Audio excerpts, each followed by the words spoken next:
안녕하세요. 솔직한 두피 문신의 경진쌤입니다. 지난 영상에서는 두피 문신을 망하지 않기 위해 어떤 샵을 골라야 하는지 팁들을 알려드렸었는데요. 이번 영상에서는 이미 망해버린 두피 문신에 관한 이야기입니다. 두피 문신이 정말 많이 알려지고 대중화되면서 정말 많이 늘어나는 추세라고 볼 수 있는 건데요. 두피 문신 부작용이라고도 불리는 망한 두피 문신 사례. 대표적으로는 두피에 찍힌 점들이 변색되거나 아니면 좀 얼룩덜룩하거나 밀도 부족으로 인해서 곰팡이가 핀 것처럼 이제 부분 잡혀 보이는 그런 것들을 대표적인 두피 문신 망한 사례라고 볼 수가 있는데요. 저도 복구 사례들을 많이 상담을 하고 시술을 하다 보니 다양한 케이스들을 접해봤고요. 본격적으로 망한 두피 문신에는 어떤 케이스가 있는지, 어떻게 그것들을 복구할 수 있는지, 해결 방안이 있는지 등을 알려드려 보도록 하겠습니다. 망한 두피 문신의 대표적인 케이스를 살펴볼게요. 첫 번째로 디자인 실패의 경우입니다. 헤어라인이 가장 많은 부분을 차지하고 있는데요. 얼굴형과 모량과 어울리지 않는 경우를 뽑을 수 있고요. 예를 들면 디자인이 얼굴 골격과 어울리지 않거나 본래의 헤어라인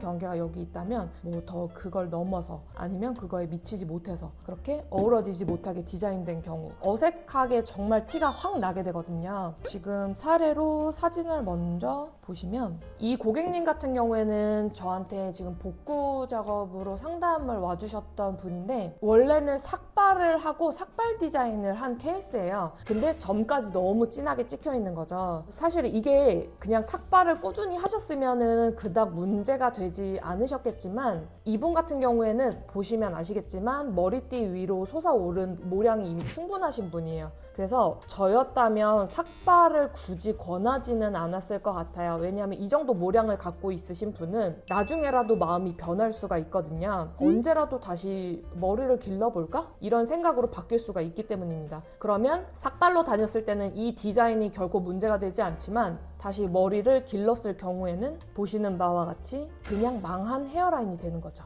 그래서 이 같은 경우에는 지금 모량과 어울리지 않고 이제 디자인도 적절하지 않은 케이스로 볼 수 있다고 생각하고요. 이런 경우에는 무조건 레이저 제거가 먼저 이루어져야 하는데요. 네, 병원 가서 상담을 받으시고 레이저 제거를 먼저 하는 것이 우선이라고 생각합니다. 헤어라인 같은 경우에는 거의 레이저 제거를 먼저 하시는 거를 추천드리는데 그 이유가 시선이 집중되는 바로 얼굴 표면에 먼저 사람의 시선과 맞닿는 부분이기 때문에 점의 형태나 톤이 조금만 어색해도 바로 티가 나기 때문에 근본적인 레이저 제거가 기본이고 이후에 그런 문신의 흔적들이 옅어지거나 조금 좀 효과적으로 빠지게 되면 자연스럽게 좀 약간 흐리게 재디자인하는 식으로 복구를 합니다. 두 번째, 색소 변색. 푸르딩딩하거나 이제 얼룩덜룩하게 점들이 퍼진 현상을 말씀을 드리는 건데요. 시간이 지나면서 색소가 파랗게 변색이 되는 경우도 있고 아니면 숙련되지 못한 시술자들이 시술 깊이 조절이나 압 조절 뭐 그런 실패로 인해서 생기는 그런 부작용 현상을 말씀드리는 거고요. 이건 단순한 커버 작업으로 좀 진하게 덮어버리는 그런 실수를 저지르는 경우도 많긴 한데 그렇게 되면 다시 이제 악순환이 되는 거고요. 일단은 당장 진하게 덮어버리면 해결이 된 것 같아 보여도 이미 파랗게 변색되어 버리는 과거의 색소가 새롭게 작업한 그 진하게 덮어버린 색소까지 시간이 얼마가 지나던 같이 푸르러 보이게 만들어 버리기도 하거든요. 그래서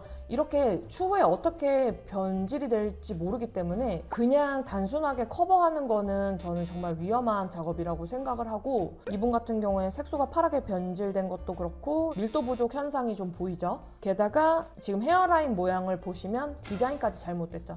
요거는 좀 총체적 난국이라고 볼 수 있는데 지금 열심히 제거를 받고 계신 분입니다. 그래서 이런 경우에도 이렇게 이제 좀 색소가 변색이 되고 밀도 부족이지만 이 점들이 너무 진하게 뭉쳐져 있어서 그 개성이 강한 그런 분들 같은 경우에는 커버할 생각도 하지 마시고요. 병원에 가셔서 무조건 레이저 제거를 추천을 드립니다. 세 번째로는 점의 밀도 부족이나 점이 찍히는 부분이 너무 좀 허술하게 성글거나 이제 흐린 경우, 이거는 아까 위에서 본 케이스랑 좀 중복이 될 수 있는데요. 해결 방안이 조금 달라요. 아까 위에서 봤던 사진은 좀 퍼진 점들이 굉장히 진하고 변색도 좀 진한 케이스라고 볼 수 있는데, 시간이 너무 오래 지났거나 아니면 색소의 좀 종류, 색소의 특성이 좀 달라서 어느 정도 해결이 커버가 가능한 케이스를 지금 보여드리는 거예요. 이것도 이제 시술자의 숙련도 문제인데 어디까지 완성으로 봐야 하는지 몰랐던 거죠, 그 시술자 분께서. 그래서 점이 너무 듬성듬성 채워져 있거나 아니면 전체적으로 이제 밸런스가 안 맞는 거죠. 뭐 좌측은 진하게 돼 있고 우측은 굉장히 흐리고 대충 작업이 돼 있는 그런 경우들을 볼 수가 있는데, 이런 경우에는 아까처럼 너무 레이저 제거만 이제 권해드리지는 않고 추가적인 보완 시술, 커버 작업을 해드리거나 복구 중에서도 오히려 좀 어느 정도는 좀 빠르게 회복이 될 수 있다고 볼 수 있는 케이스라고 생각을 합니다. 그리고 비슷한 경우인데요. 정수리나 가르마 탈모를 겪고 계신 분들이 많으실 것 같아요. 지금 탈모가 더 진행이 돼서 초기에 디자인이 어긋난 경우이거든요. 그래서 이런 경우에는 제거도 가능하시지만 사실 레이저 제거를 하시려면 시간이 좀 오래 걸리고 회복 기간 같은 것들도 고려를 해야 하기 때문에 추가 시술로 채워주는 방식을 좀 권해드리고 있어요. 왜냐하면 지금 사진 보시는 대로 아까 보셨던 사진보다는 좀 푸르게 변색이 되거나 이제 그런 현상이 좀 적죠. 그 대신 점이 퍼졌고 밀도가 좀 부족한 게 다 보이고, 그리고 추가적으로 탈모가 진행돼서 비어 보이는 부분과 이미 점이 채워져 있는 부분의 그런 갭 차이가 좀 명확하기 때문에 이런 부분에는 이제 밀도를 밸런스를 맞춰줘 가면서 좀 커버업을 충분히 하실 수 있는 케이스입니다. 그래서 이렇게 정수리 망친 케이스대로 보시면 점들이 듬성듬성하고 흐릿한 경우에는 보완 시술로 커버가 가능하시고요. 다만 디자인 밸런스를 좀 정확하게 잡아주셔야 하고 기존 점과 새로운 점들의 연결이 좀 자연스러워야 하죠. 그러니까 새롭게 점이 찍혀야 하는 부분과 이미 찍혀 있는 부분의 연결을 굉장히 자연스럽게 할 수 있는 그런 좀 능숙하게 시술을 받을 수 있는 곳으로 가셔야 합니다.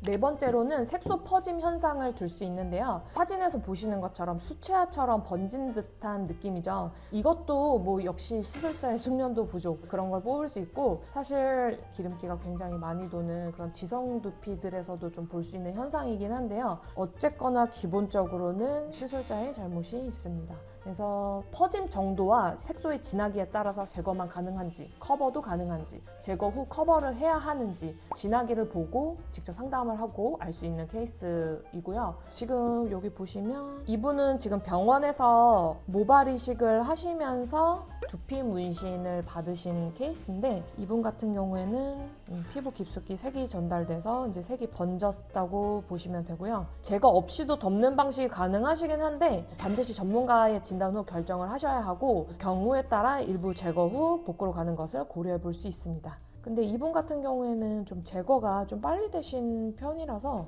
몇 회 정도 받으시고 추후에 헤어라인을 다시 하기로 하셨습니다.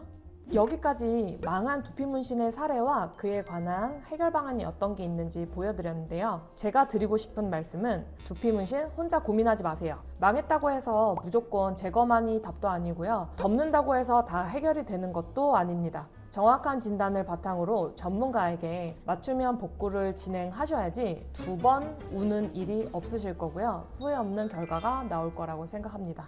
영상 보시고 궁금한 점은 언제든 댓글 남겨주시고, 그리고 상담이 필요하신 분은 댓글에 더보기란을 통해서 연락을 주시면 됩니다. 지금까지 솔직한 두피 문신의 경진쌤이었습니다.